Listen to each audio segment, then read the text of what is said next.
Hello everyone, welcome to my channel Wangxian lovers. तो आज मैं आपके साथ Wangxian fan fiction cruel destiny का लास्ट पार्ट शेयर करने वाली हूँ। ओके, तो इसके बाद ये एप कंप्लीट हो जाएगा। ओके, तो चलिए हम लास्ट पार्ट शुरू करते हैं। इससे जो पहले वाला पार्ट था उसमें हमने देखा था कि हमारे प्यारे से वीइंग ने एक बेबी बॉय को जन्म दिया था जो बहुत ज़्यादा ही प्रिटी था और ब्यूटीफुल था। अब हम देखते हैं सिचन को। सिचन वांगजी और अपने अंकल को बता देते हैं कि वो नहीं चाहते कि वो शादी करे और उनके बेबीज हो, क्योंकि वो अपनी लाइफ को एक पीसफुल लाइफ में जीना चाहते हैं। इसीलिए वो मना कर देते हैं और वो चाहते हैं कि जो ये लिटिल बेबी है यही आगे जाके लैन कबीले का लीडर बने। ये सुनकर वांगजी की आंखें में थोड़ी सी नम हो जाती हैं। उसे अच्छा लग रहा था और बहुत बुरा लग रहा था कि उसके गए नहीं चाहते कि उसकी जो लाइफ है वो आगे बढ़े। वो नहीं चाहते हैं ये सब चीज़ें करना। वे यिंग जब ये सुनता है तो उसे भी बहुत अच्छा लगता है। उसे पता चलता है कि लैंस स्टेशन जो है वो कितना ज़्यादा मतलब इस बेबी से जुड़ चुकी है, उसे कितना प्यार करते हैं। तो विंग को ये अच्छा लग रहा था कि उसके बेबी की सभी लोग इतनी केयर कर रहे हैं। वो मन ही मन बहुत खुश हो रहा था। उसे भी बुरा लग रहा था कि लैंड सेचेन जो है वो अपनी लाइफ में आगे नहीं बढ़ना चाहते हैं, वो अपनी फैमिली नहीं बढ़ाना चाहते हैं। उसे भी बुरा लग रहा था। लैंड सेचेन वांगजी की ओर देखते हैं और बोलते हैं, वांगजी क्या मैं तुम्हारे बेबी को ले सकता हूँ ना?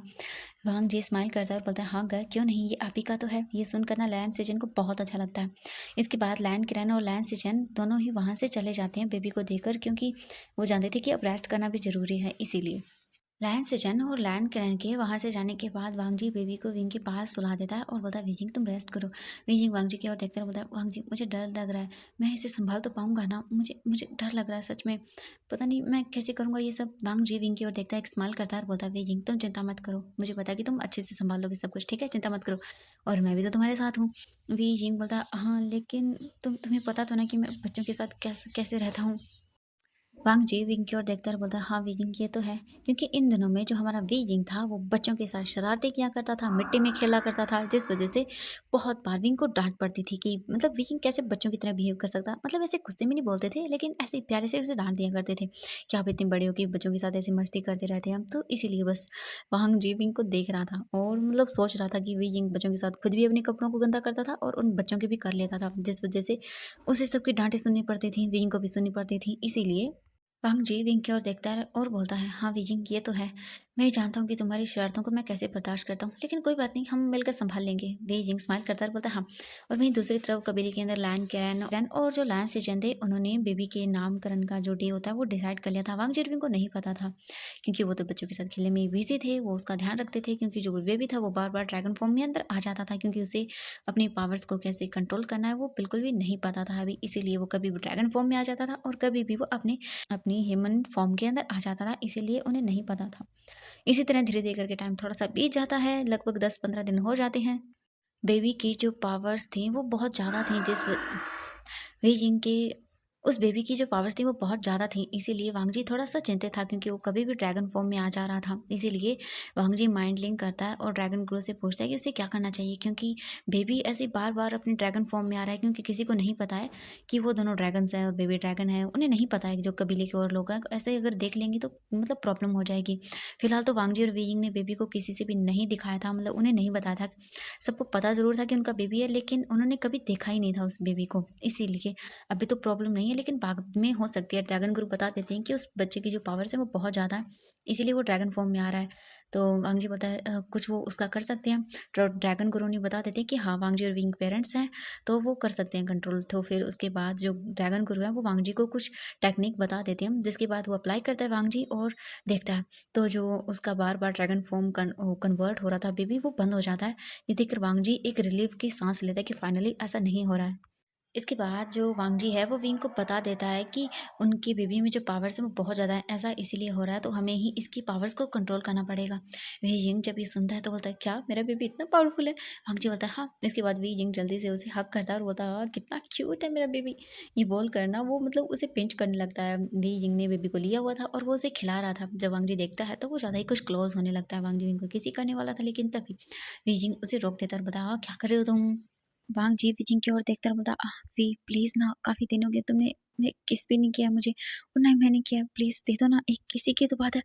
विजिंग देखता और बोलता है, वांग जी क्या बात कर रही हो तुम, हमारा बेबी है बीच में। वांग जी विंग की ओर देखकर बोलता है, वीजिंग प्लीज, वो तो बेबी है, उसी के पता चलेगा, प्लीज एक किस ना, बहुत दिन हो गए हैं। वीजिंग जब वांग जी का इतना क्यूट फेस देखता है ना, तो वो मना नहीं कर पाता और बोलता है ठीक है। वो बेबी जो था वो बीच में बैठा हुआ था और वो मतलब हैरान नजरों से इधर उधर देख रहा था उन दोनों को। वांग जी जैसे ही विंग को किस करने के लिए उस वीजिंग की लिप्स के क्लोज आता है, तभी अचानक से जो हमारा लिटिल बेबी है वो अपने हाथ को उनके बीच में रख देता है। जैसे ही वीजिंग और वांग जी बेबी की ओर देखते हैं तो उनके फेस पर स्माइल आ जाती है, क्योंकि जो बेबी था वो कभी वांग जी के फेस पर अपना हाथ रख रहा था और कभी वीजिंग के फेस पर, यानी कि वो खेल रहा था। बेबी बहुत ज़्यादा मतलब वीजिंग के जो था वो गोद में था, इसीलिए उनका हाथ, बेबी का जो हाथ है वो वीजिंग के फेस पर और वांग जी के फेस तक पहुंच रहा था। वांग जी जब ऐसा देखता है ना, तब वो बोलता, यू लिटिल, तुम कितने ज़्यादा परेशान कर रही हो मुझे, मुझे लगता है ये मुझे कुछ भी नहीं करने देगा। वीजिंग स्माइल करता है और बोलता है, हाँ अब ये मुझे तुमसे प्रोटेक्ट करेगा, क्योंकि तुम बहुत बुरे हो। वांग जी विंग की ओर देखकर बोलता है, अच्छा सच में, ये तुम्हें बचा पाएगा मुझसे? विंग बोलता है, हाँ बिल्कुल। फिर वो बेबी की ओर देखता है, उसके गालों को पिंच करता है और बोलता है, हाँ मेरा मेरा लिटिल बच्चा मुझे बचाएगा तुमसे, क्योंकि इसे पता है इसकी डैड बहुत क्रूर है, वो मुझे बहुत परेशान करते हैं। वांग जी विंग की ओर देखता है और बोलता है, विंग क्या तुम्हें सच में लगता है ये तुम्हें बचाएगा मुझसे? विंग बोलता है, हाँ बिल्कुल, क्यों मेरे लिटिल बेबी। वीजिंग ऐसे बोलकर अपनी बेबी से बातें करने लगता है। वांग जी विंग की ओर देखता है और बोलता है, वीजिंग वैसे हमें इसका नाम क्या रखना चाहिए?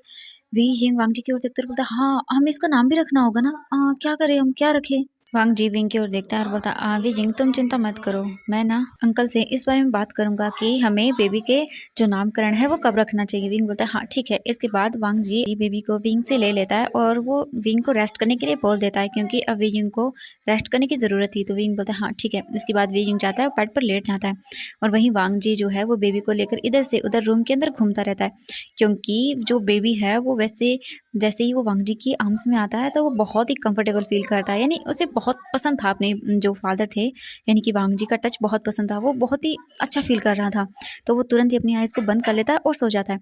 वांग जी ऐसे ही उसे लेता रहता है और उसे मतलब हिलाता रहता है, और फिर ऐसे ही करके वांग जी काफ़ी देर तक उसे ऐसे ही रखता है। इसके बाद वांग जी जब देखता है कि बेबी सो गया है, फिर वांग जी बेबी को लेता है और वहीं पास में लाकर विंग के पास सुला देता है। बीजिंग अभी तक सोया नहीं था।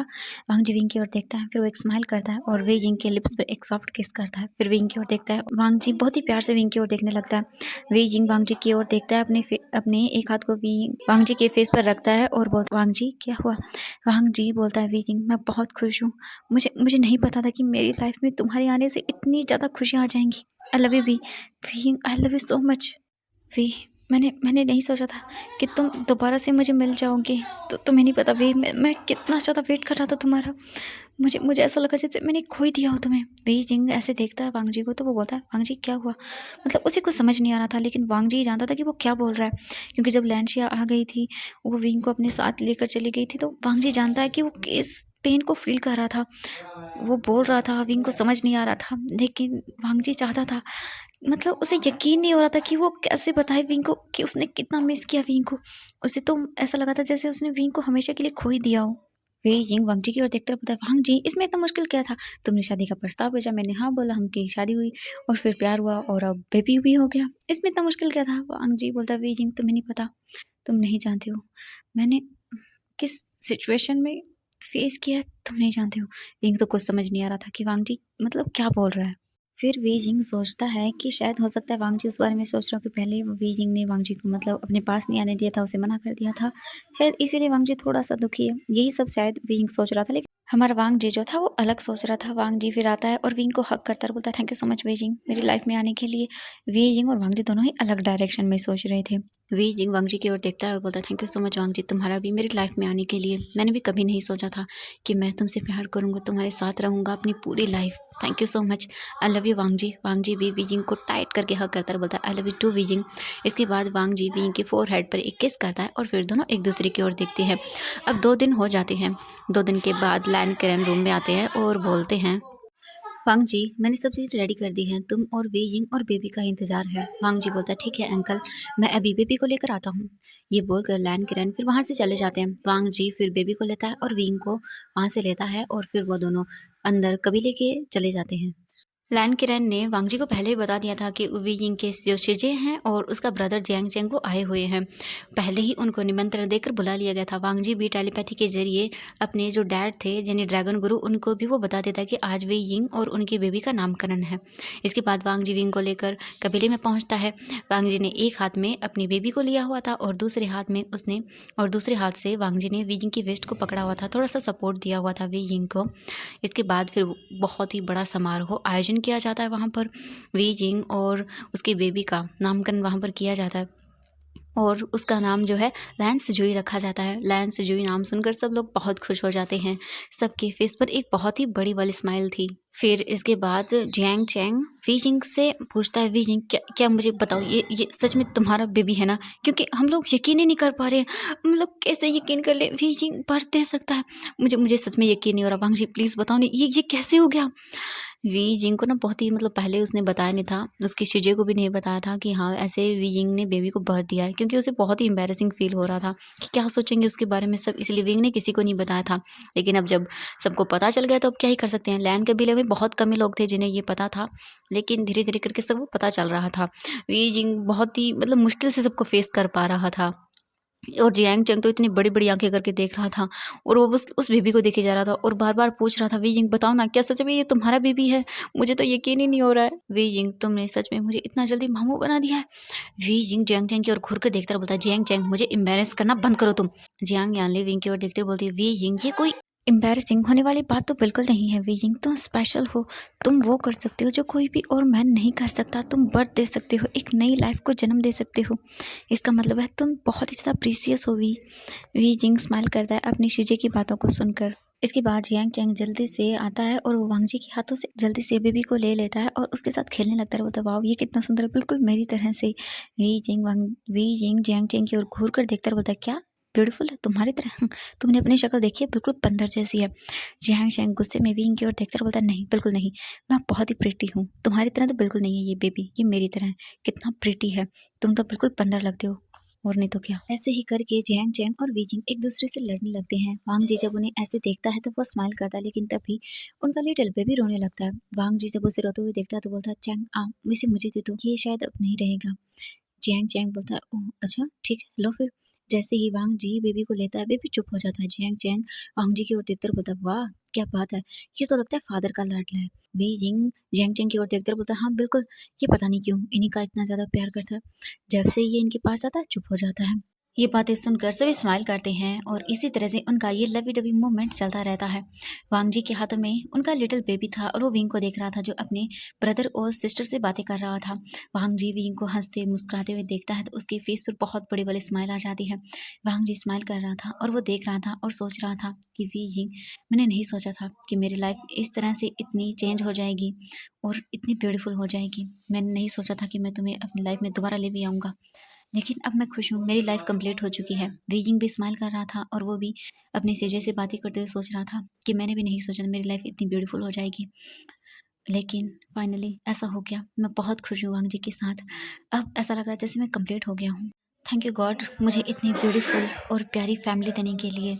इसी तरह से इनके इस लवी डबी मोमेंट के साथ ही हमारा ये फैन फिक्शन कंप्लीट हो जाता है। ओके, तो चलिए ये फैन फिक्शन ख़त्म हो गया है, उसके बाद फिर हम अदर एफएफ को कंटिन्यू करेंगे। ओके, तो बाय बाय एवरीवन। और आई नो कहो बहुत सारे लोग जो हैं वो मुझसे नाराज़ हैं कि मैं उनकी अदर एफएफ को शेयर नहीं कर रही हूँ, जैसे फोर्स मैरिज, अरेंज मैरिज हो गया, और भी फैन फिक्शन है, माई ओमेगा कॉन्क्यूबाइन और वन और है, you are the curse of my life. तो एवरीवन प्लीज़ आप सब लोग गुस्सा मत करिए। देखिए प्रॉब्लम्स हैं इसीलिए मैं नहीं कर पा रही हूँ, लेकिन मैं धीरे धीरे कोशिश कर रही हूँ, सभी एफएफ्स को कंप्लीट करने की कोशिश कर रही हूँ। तो अभी एक एक करके मैं एफएफ को कंप्लीट करना शुरू कर रही हूँ। ओके, इसके बाद मैं अदर एफएफ को कंटिन्यू करूँगी। ओके, तो थैंक यू सो मच मुझे सपोर्ट करने के लिए। Bye bye everyone and love you, bye. ये एफएफ कंप्लीट हो गया है, इसके बाद हम अदर को करेंगे। ओके, तो have a nice day, bye bye everyone.